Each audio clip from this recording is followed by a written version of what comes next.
The best salespeople aren't the ones that close the fastest. They're the ones that the leads and the prospects can trust and come back to. Now, I just had a conversation with a wholesaler interested in the platform, and they were asking some questions. They're like pretty big in terms of like deal volume, and they were asking us questions about, or asking me rather, questions on pricing. Told them it was free because we're starting out. The amount of buyers and like the community on the platform, I was truthful with it. Of we're a startup, it's brand new, so we have a lower number, but we do have decent engagement, which is also true. And they also asked like a bunch of other follow-up questions in which at any point I could have kind of positioned it in a way where, oh, like you should pay for this because of this, that, which for some things I did that were true. But some other people in my place could have skewed it a little bit and pushed to get that sale in the beginning. Because in the beginning, like it did seem like they're gonna want to join and they're gonna want to pay, which I told them we're not taking money right now. I literally told them up that up front, which maybe is the wrong decision. But if you look at it in a long term, it's the right move. Because by the end of that conversation, I built a new relationship of a wholesaler, not only just to get them as a user on the platform, but in general, a new connection that can bring other wholesalers, that can have other side benefits. But the most important thing is my integrity stayed intact. I'm not there trying to sell something just to sell it. I'm there trying to build value and show them the value. And once they actually see the value, then they'll jump on.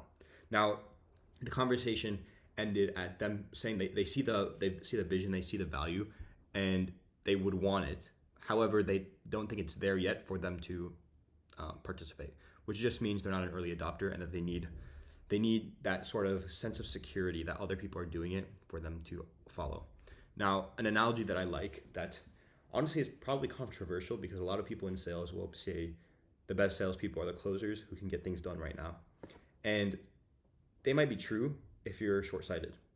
So there's this analogy where there's two salesmen and they're car salesmen, so at their car dealership. The first guy, he tries to close every single person on the first attempt, on the first try.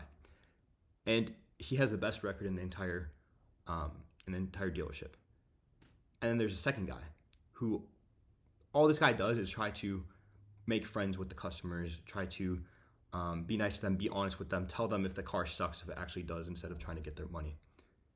And what they found out after looking at 10, 20 years of them both in business, although the guy who closes might have a higher closing rate on the first try, the other guy is the one who's at the end of the day making the more money, the most money. And that's because every single time this guy builds these relationships, these people are always going to buy it, always going to want a car, always going to need a car in however many years. Now, just because they're not buying one today doesn't mean they're not going to need one in 2 weeks.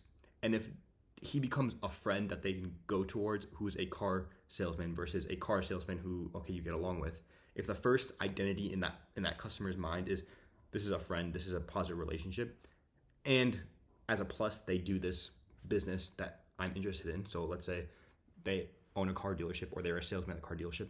I will innately want to go buy a car from them because the first identity of a relationship between me and them is that we're friends and I trust them. Versus if you go to a car dealership and you know this guy's going to try to sell you, you're like, okay, I can't really trust a word out of this guy's mouth. If there's nobody else, sure, yeah, I'll buy from him. Or if I really need a car, yes, I'll buy from him. But in those times where you're shopping around, you might skip the dealership to go to buy a car from the salesperson you trust because they'll tell you what's good about it, what's bad about it, if they would buy it for their kids, and really start building relationships with them.